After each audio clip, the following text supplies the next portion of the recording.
और अभी जो महिलाओं को निर्वस्त्र घुमाने की बात हो गई, यह तो प्रकाष्ठा है। एक मिथ है अंधभक्ति की और दूसरा मिथ है अंध विरोध का, और वो नंगे दृश्य को देखे हो जो परेड में, उनको पर भी कार्रवाई होनी चाहिए। अब इस पे देखिए, अब जांच एजेंसियां लगी हुई हैं, पुलिस भी अपनी काम कर रही है।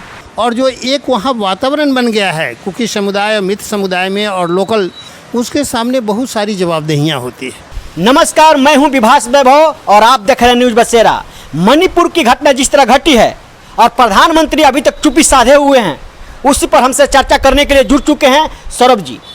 सौरभ जी, जिस तरह मणिपुर की घटना शर्मसार करने वाली घटना है और अभी तक प्रधानमंत्री इस पर कोई ठोस कार्रवाई नहीं कर पाए हैं और आगे भी हमको नहीं लग रहा है कि कार्रवाई होगी, इस पर आपका क्या कहना है?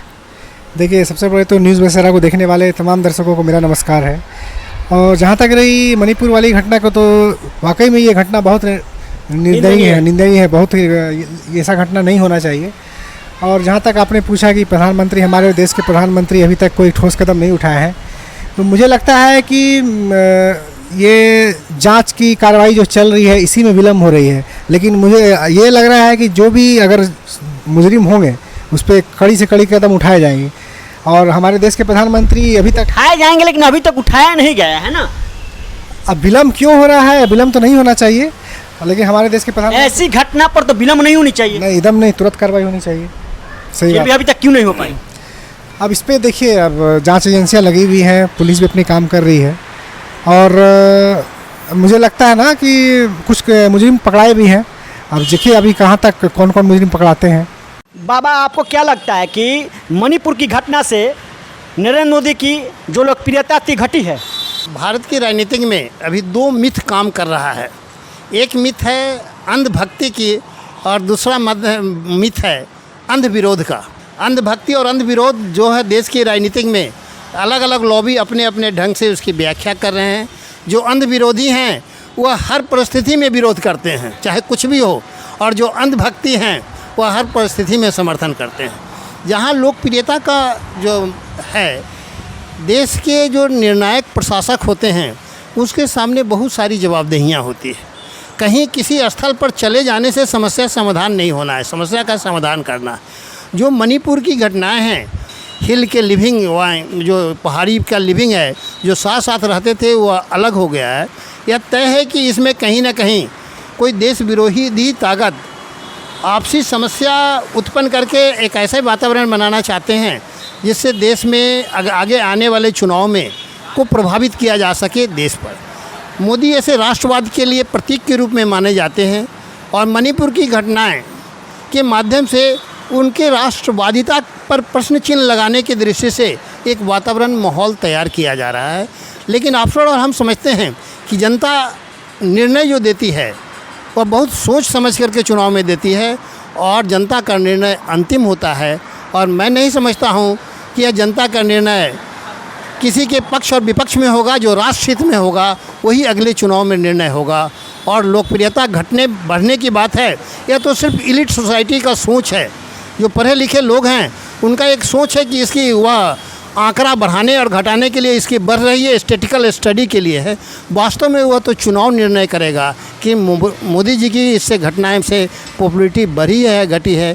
लेकिन देश हित में समय पर मुझे पूरा अनुमान है कि मोदी जी निर्णय लेंगे, समय पर जाएंगे और जाएंगे तो उस दिन समस्या का समाधान हो गया। इसके पहले भी देश की कई घटनाएं हुई थी। पंजाब में जब हिंसक दौर से गुजर रहा था तो लॉन्ग वाला समझौता हुआ था। उसके पहले लोग बहुत कुछ कह रहे थे, होगा होगा ही होगा, लेकिन अचानक राजीव गांधी गए, लॉन्ग वाला समझौता हुआ और समस्याएं के समित करने में आगे बढ़ा। उसी तरह असम गण परिषद के साथ भी असम में कहीं बहुत सी बातें हो रही थी, लेकिन समझौता होकर के इस समाधान की दिशा में बढ़े। हम समझते हैं कि मणिपुर की घटनाएं में भी अचानक कुछ ऐसी बातें होगी जो वहाँ का सामाजिक समरसता बनाने में कारगर सरकार साबित अपने आप को प्रूव कर पाएगी। और व्यवहारिक दृष्टि से वह राष्ट्रवादी भावना जो मणिपुर में है, अभी भी देखते होंगे जो कैंप में हैं उनकी भावनाएं वह कठिनाई में गुजर रहे हैं, लेकिन राष्ट्रवाद की भावना उनमें है। और ये भावना कितनों लोग, विदेशी लोग बॉर्डर सीमा होने के कारण उनको भड़काने की कोशिश करे, कुछ वहाँ का धार्मिक संगठन भड़काने की कोशिश करे, लेकिन आफ्टर ऑल देश के हित में, राष्ट्र के हित में सही निर्णय होगा और आगे आने वाले चुनाव में जनता जो निर्णय करेगी हम उसका सम्मान करेंगे और सही निर्णय होगा। और मोदी जी की पॉपुलैरिटी घटी है बढ़ी है वह 2024 का चुनाव बताएगा। अभी कुछ अनुमान करना उचित नहीं है। तो मणिपुर के घटना से क्या भाजपा को घाटा होने जा रहा है या नफा होने जा रहा है? देखिए, पूरे देश में एक राष्ट्रवाद की सोच अलग है और मणिपुर की क्षेत्रीय भावना का सोच अलग है। मणिपुर की जो स्थिति है मैथी समुदाय और कुकी समुदाय और कहीं ना कहीं भाजपा का पकड़ जो है उसके एक बहुमत वाले समुदाय पर है, ये सच्चाई है। और कुछ ऐसे जो समुदाय के लोग हैं, नाम हम स्पेसिफिक नहीं कहेंगे, जिस पर कहीं ना कहीं कुछ मिशनरी का भी प्रभाव है जो हिडन है। और मिशनरी के प्रभाव से बहुत सारी घटनाएं जो वहाँ हो रही है हम खुलकर नहीं कह सकते हैं, वो अध्ययन का विषय है कि वह कुछ न कुछ भावनाएं जो दिग्भ्रमित हो रहा है। कुछ बॉर्डर का स्टेट है इसलिए कुछ बाहर से भी उसका इन्फिल्ट्रेशन है, बाहर से भी आगमन है। और इस सब सारे परिस्थिति में मणिपुर के लिए बहुत संयम की ज़रूरत है और सहभागिता की ज़रूरत है। और मणिपुर में जैसे मेरा अपना जो है कि वहाँ पर जैसे कैसे दार्जिलिंग वगैरह के लिए हिल का एक जो विशेष जो है काउंसिल वगैरह बनाने के लिए वह कुकू समुदाय और मैथी समुदाय के लिए एक जो है डेवलपमेंट काउंसिल अलग बनाने की ज़रूरत है मणिपुर स्टेट के अंदर। और शायद उस काउंसिल से उन लोगों को संतुष्टि मिलेगी और कहीं ना कहीं फिर भाईचारा का वातावरण बनेगा। इसलिए दोनों समुदाय के लिए डेवलपमेंट काउंसिल्स नेशनल लेवल पर बनाने की ज़रूरत है और यह समस्या की समाधान की ओर आपस में बनने में हो। जो वातावरण बिगड़ गया है वह बिगड़ने में मैं महसूस करता हूँ कि कहीं विदेशी हाथ भी है कुछ, और कुछ वहाँ का लोकल जो आज़ादी के बाद धर्म परिवर्तन से बहुत सारे मिशंस खुले हैं या और कुछ हैं, उसका भी हिडन कहीं ना कहीं कुछ बातें हैं जिस पर शायद लोग ध्यान नहीं दे रहे हैं। ध्यान भी दे रहे हैं तो बहुत खुल के नहीं बोल रहे हैं। और अभी जो महिलाओं को निर्वस्त्र घुमाने की बात हो गई, यह तो प्रकाष्ठा है।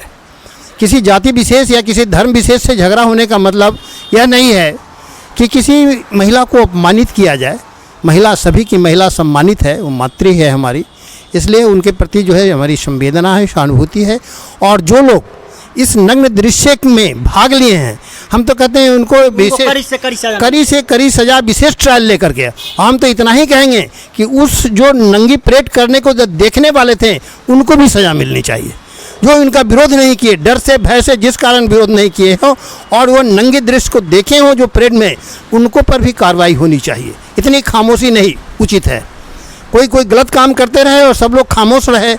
सौरभ जी, राहुल गांधी पिछले महीने मणिपुर की दौरा किए थे और पीड़ितों का दर्द सुनने की कोशिश किए थे और दर्द बांटने की कोशिश किए थे, लेकिन प्रधानमंत्री, भारत के प्रधानमंत्री ना वहाँ पर अभी गए हैं ना पीड़ितों की दर्द सुनने की कोशिश किए हैं। इस पर आपका क्या राय है? देखिए, जहाँ तक बात है कि जो भी घटना हुई है इस पे तो सबसे पहले हमारे देश के प्रधानमंत्री होने के नाते उनको सबसे पहले उस जगह पे अगर घटना सबसे पहले जाना चाहिए उनको। हाँ, घटना इतनी बड़ी है, पूरे मुझे लगता है वर्ल्ड में पूरा ये चर्चा हो रहा है, हमारे प्रधानमंत्री को सबसे पहले वहाँ जाना चाहिए। और सबसे जाने की सबसे उनको जाने का और इसलिए जाना चाहिए क्योंकि वहाँ पे उनकी ही सरकार है, बीजेपी। पीड़ितों का बात सुनने की कोशिश करते और सबसे पहले बीजेपी की ही सरकार है और अपने पार्टी की सरकार होने के नाते उनको खुद से जाके वहाँ पे सहानुभूति देना चाहिए था और जो भी होती उचित कार्रवाई जल्द से जल्द करवानी चाहिए। और जहाँ तक नहीं राहुल गांधी की बात है तो राजदल के नेता हैं और भी पार्टी सारे बहुत लोग वहाँ गए हैं, तो इन राहुल गांधी जी भी वहाँ पे जाके बटोरे हैं। लेकिन मुझे लगता है राहुल गांधी से पहले मतलब मोदी जी को जाना चाहिए था, लेकिन अभी तक नहीं गए हैं। नहीं, ये जाना चाहिए उनको। अभी भी मुझे लगता है अभी भी जाना उचित होगा क्योंकि उनका अभी भी कार्रवाई हो ही रही है, वहाँ के जनता से मिलना चाहिए। आपको नहीं लगता है कि वहाँ पर अगर दूसरे विपक्ष की वहाँ पर सत्ता रहती तो वहाँ पर भाजपा ने जो सरकार है वहाँ को बर्खास्त करने की मांग कर दी होती अब तक? अभी तक आपको नहीं लगता है कि सरकार को भी बर्खास्त कर देनी चाहिए?